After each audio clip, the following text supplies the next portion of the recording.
Hello everyone, welcome back. Today we are doing a deck tech for Captain America First Avenger. Captain America is a Jeskai 4/4. He has Throw, which is pay 3 mana, unattach an equipment from Captain America. He deals damage equal to that equipment's mana value divided as you choose among 1, 2, or 3 targets. Then he has Catch. At the beginning of combat on your turn, attach up to 1 target equipment you control to Captain America. So this is some just Jeskai equipment Voltron. So why play him? Because we get a free equip every turn with Catch. That's such a big up to have for a commander. Just getting a free equip every single turn is very nice. Throwing those equipment that we do put on them can be very big. When we're going on late game and we have like a 5 mana equipment or whatever, like we just pay 3 mana, unattach that, and then just kill anything that tries to block it, like dealing 5 damage or even hitting like something for 2, something for 3, or just annihilating a wall of tokens is super, super cool. We can also do this at instant speed, so it can really help correlate to cool blocks we have. Jeskai equipment also offers many different unusual cards and synergies that you don't traditionally see. When I was making this deck, I've never really made a Jeskai equipment deck. I've made Jeskai artifact decks, I've made 5-color artifact decks, whatever. But Jeskai equipment was new. There's a lot of really cool things in this deck, especially with the throw part. That's really, really neat. So the game plan is we don't need him to win. He's really great at killing things and just free equips and all that. But at the end of the day, we're just a Jeskai equipment deck. We can still win without just one guy. Early game, we want to drop as many low CMC mana rocks as possible and also low costed equipment. Mid game, we want to play him and get a free equip. So ideally on turn 1 or 2, we're playing lands and then just dropping like a soul ring or a talisman, or dropping like a low mana equipment. So on turn 3, we can equip him right away. Late game, we just want to keep tossing so many equipment onto him, having or like another creature, and then just having him throw equipment and just clear the field. Channel and deck stuff, the deck is a bit pricey. It's just equipment. That's the cool thing about equipment, is you can change the price how you want to. You can make it more expensive, you can make it less. The lands always have a price. I always like to give examples. So in this deck, there's like Sword of Feast and Famine. If you want to cut like 25 bucks on one card, go for it. It'll make the deck cheaper. Same thing with the lands. Get all the cards you need from the link down below in the description. I always appreciate that, and especially like, comment, and subscribe to the channel. I always do love it when you guys subscribe. It always makes my day, like when I wake up and I see that I have like a new subscriber or whatever. It's always really nice. Going into it, Planeswalkers. We just have Nahiri the Lithomancer and Tezzeret. Nahiri's great. Plus 2-er, you make a 1/1 white core soldier, and then you just attach a equipment to it for free, which is really good. You can -2-er to put an equipment card from our hand or graveyard onto the battlefield. And then if we do alter, I don't think we have any real plans to alter, but if we do, we basically just get an equipment that gives a creature, it's an indestructible equipment that gives a creature +5/+5 and double strike with a free equip. It's really, really good, but generally we want her just to make a free dude every single turn and then put an equipment on it, or we want to just be able to reanimate equipment from our grave to the field, or from our hand to the field. Tezzeret is pretty good too. Untapping 2 target artifacts isn't really relevant in this deck. What is more relevant for him is his -X. Search your library for an artifact card with converted mana cost X or less and put it into play, then shuffle your library. He's basically a repetitive tutor for artifacts, which is really nice.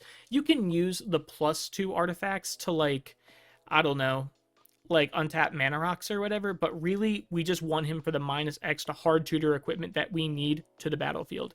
If we do ult him, that could potentially end the game. It's really cool making all of our artifacts a 5/5 until end of turn can kill someone, but really, like, we just want him for his -X to do it maybe 1 or 2 times. Going into creatures, we have Akiri, the Fearless Voyager. Akiri is a 3-mana 3/3. Whenever you attack a player with 1 or more equipped creatures, draw a card, which is nice. So basically, we're just drawing an extra card every turn, and then you can pay a white and unattach an equipment from a creature you control, and if we do, tap that creature and it gains Indestructible. So basically, it's like awkwardly regenerating a creature. Arden is pretty neat. Just a 2 mana for 2 mana 2/2, 3 mana 2/2. So many twos. At the beginning of combat on your turn, you may attach any number of auras and equipment you control to target permanent or player. Arden's super cool because he's like, suddenly you can just throw all of your things onto one guy, which is very, very nice. Especially like, it's just a huge super free equipped. Brass Squire is really nice to be able to attach equipment at instant speed to creatures. So I like this guy in this deck. So painting a picture, you attack with Captain America, you decide to do his little throw ability, you unattach that equipment, tap Brass Squire, put that equipment right back on him, so then the damage will still be nice, or blocks or whatever. So it's just fun little instant speed shenanigans. We have Bruno Battlehammer. Each equipment you control gets +2, each creature you control gets +2 for each equipment attached to it. And then you basically get a free equip once per turn on your turn, which is really nice because in, like, let's say paint a picture, you have a 1/1 and then you put an equipment on it. That's now a 3/1 and then it's a 5/1 the more and more you go. So basically, he's a free equip that makes all of our equipment give basically an additional +2/+0, which is really cool. Bureau Headmaster, equipment cost 1 less. Equip abilities you activate cost 1 less. Just pretty good. 2 mana 2/2, easy to get out, easy to whip out our equipment, easy to attach them to whatever. Codsworth, the Handy Helper. Commanders you control have Ward 2. Very good because Captain America does not have inherent protection. He just straight up doesn't, so that kind of helps a lot. But then we can tap him to either get 2 mana to cast aura or equipment spells. Spoiler alert, no auras, only equipment, so he's a super mana dork. Or we can tap it to attach an equipment you control to target creature. We can only do that as a sorcery, so he's no Brass Squire. But even so, just giving Captain America Word 2 and then just free equipped or kind of like a mana dork, it's still really good. We have Dalikus, Crafter of the Wonders. He's so cool. When I saw him when he came out, I thought he was so neat, but like, is it equipment? Wasn't really a thing. So pay 2, tap it 2 colorless. Tap it for 2 colorless. You can only do it to cast artifact spells or activate abilities of artifacts, and equip ability is one of those. And then equipped creatures you control have flying and haste, which is really, really strong. Danitha, Benalia's Hope, First Strike, Lifelink, Vigilance, 4/4 for 5. When she enters, you may put an aura or equipment from your hand or graveyard onto the battlefield attached to her. So she's a good reanimate. She just either you play her and you get a free equipment from your grave, you get a free equipment from your hand. Pretty good, just straight up on her, which is very nice. Kellen the Fayblooded, you're probably going to want to go on an adventure first. So you're going to search your deck for an equipment card to put it in your hand, and then when you play Kellen, he's a 2/2 with double strike, and then other creatures you control get +1/+0 for essentially each aura attached to Kellen. So he beefs himself up, and then he also beefs up all of your other guys as he gets progressively bigger, so he's pretty cool. We have Halvar, God of Battle, and Sword of the Realms. They are the front and back side of Halvar. Halvar, when you play him late game, you play him as the body. Creatures you control that are enchanted or equipped have double strike. Very good. At the beginning of each combat, you may attach target aura or equipment attached to a creature you control to another target creature. So you can do a quick little switcheroo on on equipment while also giving your guys double strike. And also use a 4/4 for 4, which isn't bad. Or you play it early game, you play Sword of the Realms, giving an equipped creature +2/+0 in Vigilance, and then when it dies, just return it to its hand. Really good. Komainu, Battle Armor. Or Koma Inu, rather, Battle Armor. Let's talk about Reconfigure. Let's go through this card first. Menace, equipped creature gets +2/+0 and has Menace. Whenever Koma Inu, Battle Armor, or equipped creature deal combat damage to a player, goad each creature that player controls. Goading is just, they have to attack, all creatures have to attack, and they can't attack you. Reconfigure 4, which is basically, if it's a creature, it's not a creature, and it becomes an equipment. So the cool thing about these guys, these Reconfigure equipment creatures, is we can just put them onto Captain America for free, which is really nice. And then we can also unattach them at instant speed for fun surprise blockers, which is really cool too. So we can throw, say, Koma Inu, hit something for 3, and now we have a 2/2 blocker with Menace, which is cool. Or it's even, you double it up, And let's say we put Koma Inu on Captain America, and then Captain America dies. Like, Koma Inu just comes back just as a creature, which is really nice. So throwing and catching can be really fun with these guys.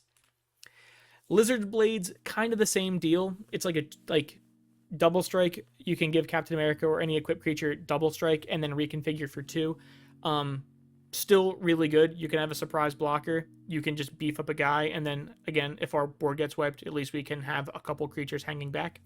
Nahiri, Forged in Fury, ideally never costs 6 mana because we should have a bunch of equipment. Whenever an equipped creature you control attacks, exile the top card of your library. You may play that card this turn. If it was an equipment, you can cast it without paying its mana cost. That's pretty sick. So we can just attack, exile some cards, play them for free ideally because we do have a lot of equipment. What's really nice. And worst case scenario, you just exile the top card of our deck, and now we have something to do main phase 2. Pure Steel Paladin, it's kind of hard to not put this guy in any equipment deck, even if his image is a little off-centered. Whenever an equipment enters the battlefield under your control, draw a card. Metalcraft, equipment you control have equip 0 as long as you control 3 or more artifacts. Like, he's just so good. Like, he's so good. Honestly, if he was a commander, I would have built him. That's just how good he is. Saram Senior Edificer, almost as good. Almost as good. Whenever you cast an aura, equipment, or vehicle, draw a card. He doesn't have that other free equip text that Pure still has, but whenever we're casting equipment, drawing a card, super good. Stoneforge Mystic, when it enters, search our deck for an equipment, reveal it, put it into our hand, and then we can pay 2 mana and tap it to just whip an equipment into play, which is really nice sometimes. And even just like playing things for free, at the very worst, we pay 2 mana and we're essentially give an equipment, like we flash out an equipment. That's kind of the worst case scenario. Like, it's just really, really good. It's a hard tutor. We just pick up what we want and we just put it into play. Trophy Mage enters the battlefield. Search our deck for an artifact card with CMC 3 or less. We have a lot of the Swords of Blank and Blank and a lot of other miscellaneous 3 mana artifacts and equipment. So just having Trophy Mage come into play and now we just tutor up one of those equipment is really good. Urza, Lord High Artificer, is so cool in this deck. He is a 1/4 for 4. Whenever he enters the battlefield, make a 0/0, gets a construct, +1/+1 for each artifact you control. We have a lot of artifacts because we have a lot of equipment, so it's going to be huge. Tap an untapped artifact you control. Add a blue. The interesting thing about this is equipment don't really do anything. Like, they obviously beef up the board, but like as a permanent, they just kind of exist. We can now just tap our equipment for mana. Like, that's so sick. We can just start tapping our equipment for mana, and then we can just dump it into his little 5 mana ability and play a free card. But the cool thing is we just get so much more mana out of our equipment, because normally they just stay there and beef up our creatures, but ultimately they're not doing much. Just adds way more utility to them. Going into sorceries, I believe this is it. Not a ton of sorceries. Anchor to Reality, as an additional cost, sacrifice an artifact or creature. Search your deck for an equipment or vehicle, probably just an equipment, and then put it onto the battlefield. If it is less mana value than the sacrifice permanent, scry 2. Guys, this is just Tinker. This is the closest to Tinker that we're really going to get in the deck. So Tinker is really good. We're just going to sacrifice who cares, whatever, and then we're going to get literally the best equipment in our deck. Open the armory, search your deck for an equipment, put it into our hand. Cool. Steel Shaper's Gift, the exact same thing, except it costs 1 mana less. Just hard tutors. Again, we want to make sure that we have equipment to just deal with various scenarios. Going into instance, we have Boros Charm. Boros Charm is pretty important in this deck. Don't worry about it dealing 4. It's really to give our permanents Indestructible and to give a creature double strike. Giving Captain America double strike can straight up just kill someone. Like, no joke, just kill someone with commander damage if he gets big enough. Or if someone decides to nuke the board, we can at least give all of our permanents Indestructible. Counterspell, just counter something we don't like, just inherent protection. Cyclonic Rift is great to clear the way.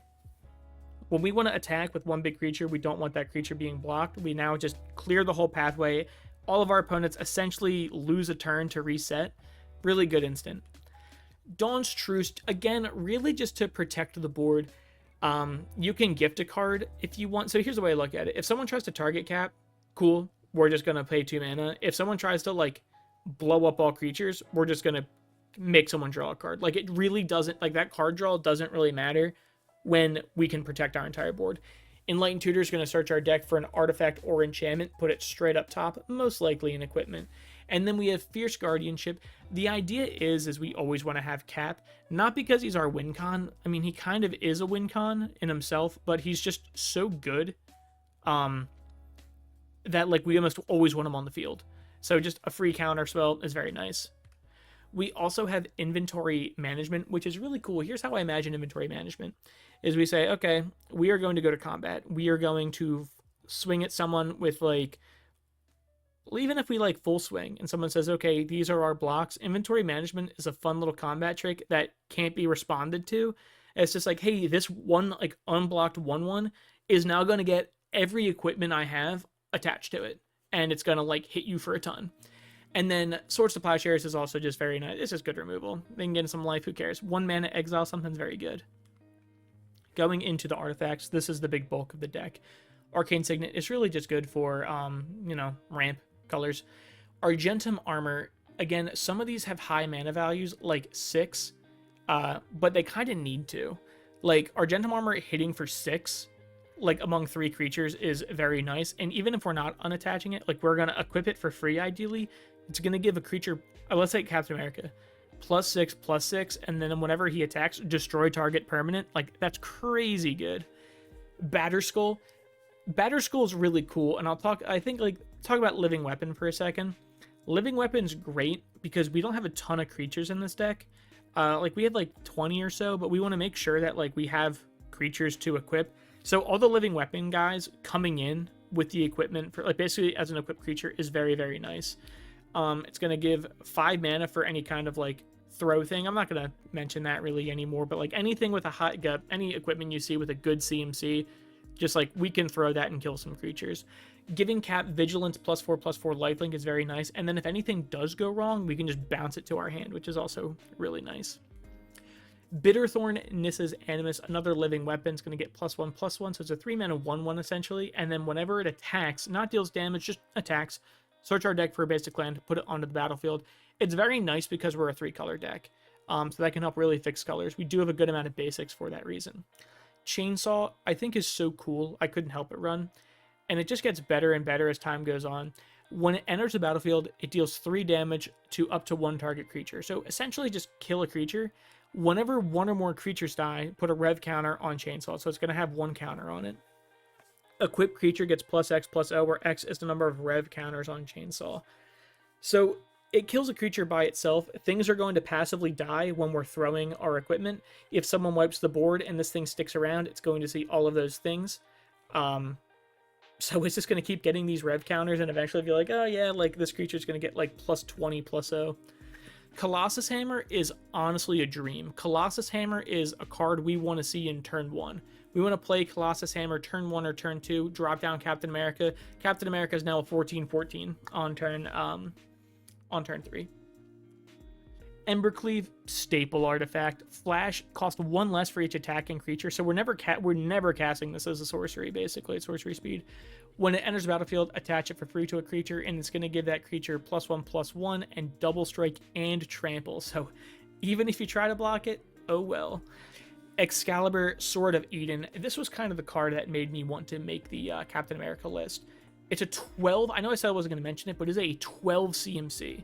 You throw this bad boy, like, you're hitting creatures for 12? Like, that's going to kill it. And it's never going to cost that much. It's going to cost way less because we have so many artifacts. We have a couple legendary things. It's never going to cost 12 mana. If we get it onto the field, it's going to give an equipped creature +10/+0 and vigilance. Like, that's so much damage. And again, we're equipping it for free. And then we can just put it onto a legendary creature for 2 mana. But either way, we ideally want to equip for free. Hammer of Nazan is just an absolute staple. When it enters the battlefield or another equipment enters the battlefield under our control, we may attach that equipment to a creature for free, and then the equipped creature gets +2/+0 and has Indestructible. Equip 4 is a high cost, but since it's coming in for free, attached to a creature, that's already really nice, and then Equip 4, we have a lot of free equip effects. Cauldron Complete is an absolute bomb of a card. Living Weapon, it's going to enter as an first of all, the equipment's indestructible. And then the equipped creature is going to enter as a 5/5 first strike, trample, indestructible, haste, and whenever it deals combat to a creature, exile that creature. So good. So good. It's hard to get rid of, it's hard to kill, right? 7 to equip can definitely be very scary. However, we get free equips most of the time, so this just kind of goes on to something for free, or even just leaving it as is still fine. Like, this is something we want to tutor up with Stoneforge Mystic.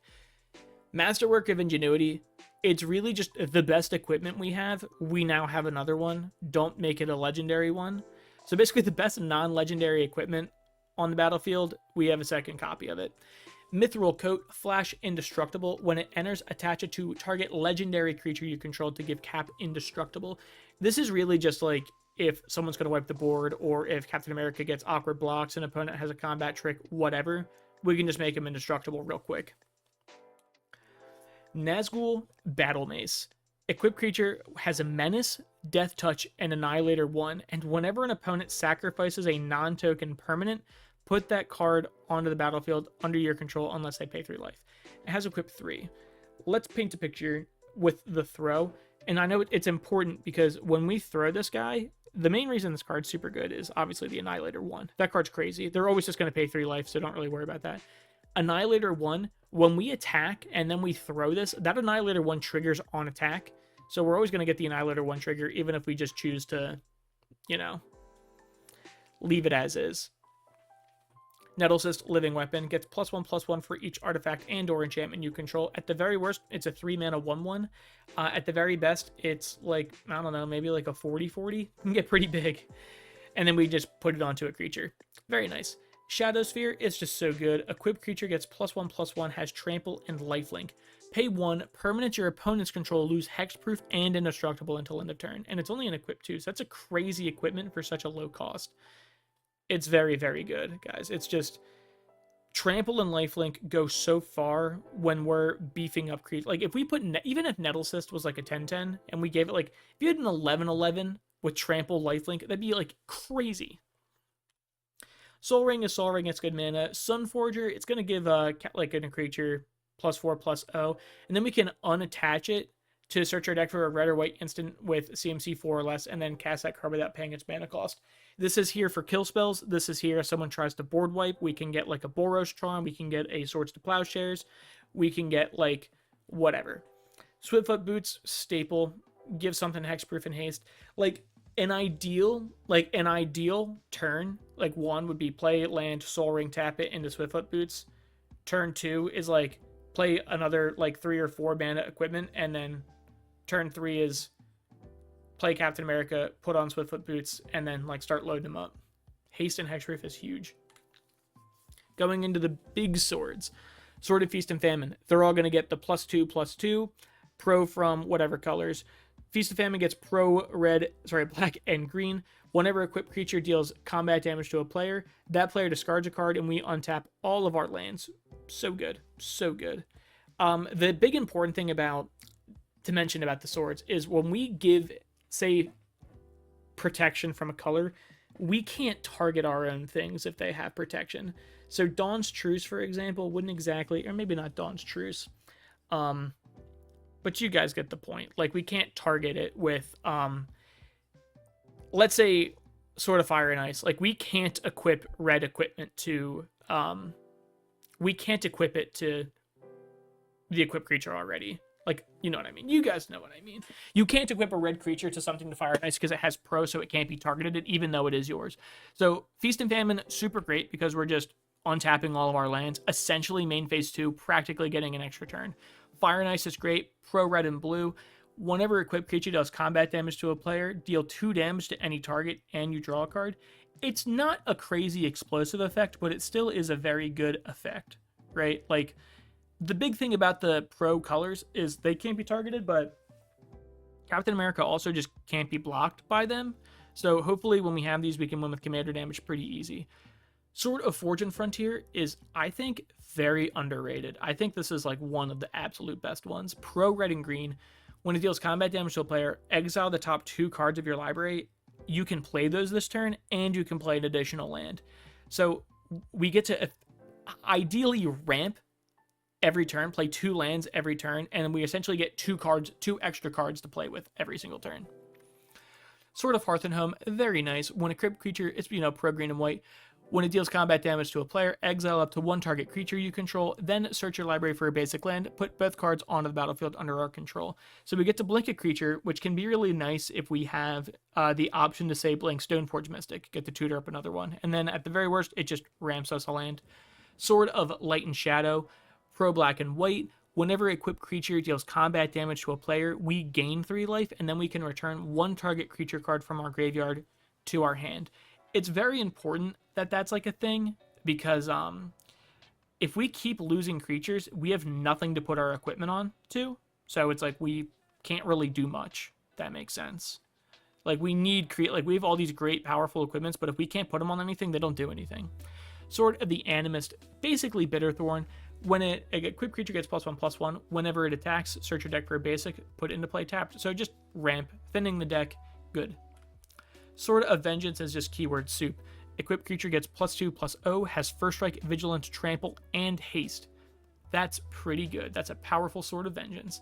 But yeah, ideally we can just want to give our guys keyword soup and make them huge. We have all of the Talismans really just because they're good for all of the Talismans are just good ramp. They're good for colors. We're a 3-color deck, so we could always use the fixing.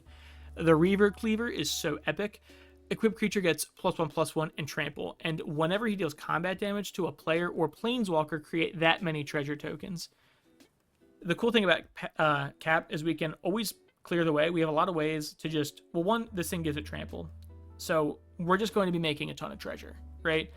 And it also is okay if we need to kill a planeswalker because we'll still get that many treasures. I look at Reaver Cleaver in the weirdest possible way as like a sort of feast or famine, where like getting that many treasure like sets us up so much with all that mana we can just continue to go. Winged Boots is really great. It's a fantastic turn 2, like a beautiful turn 2.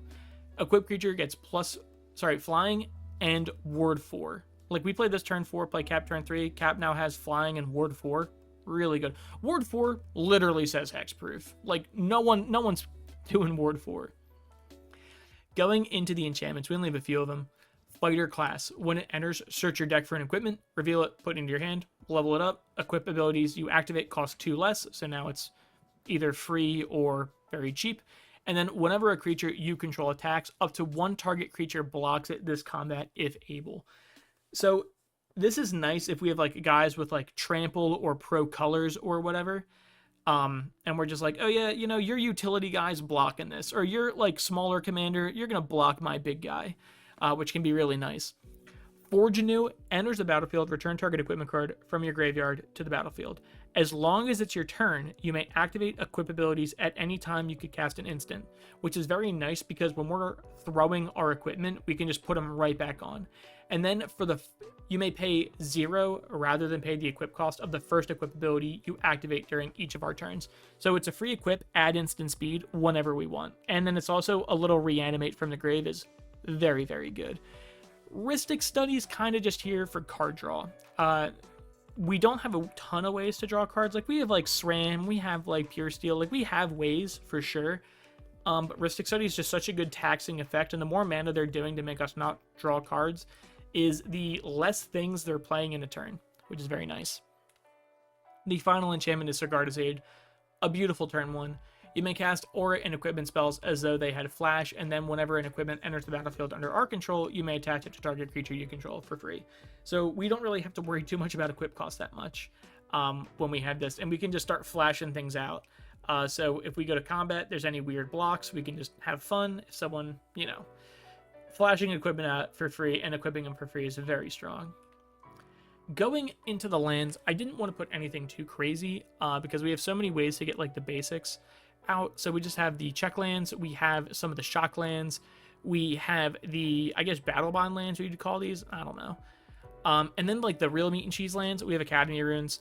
Taps are colorless, but you can pay 2 and then put an artifact card from your graveyard on top of your library. So if someone gets rid of one of our stronger, say, equipment or one of our artifact creatures, we can essentially be like, okay, before we draw on our turn, or before, like, at the end of someone's turn before our turn, we're just going to pay 2 mana, put this guy on top of our deck and basically draw it.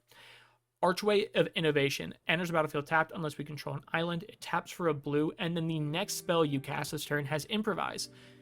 Your artifacts can help cast this spell. Each artifact you tap after you're done activating mana abilities pays for 1. Remember how I said earlier how Urza basically lets our equipment tap for mana?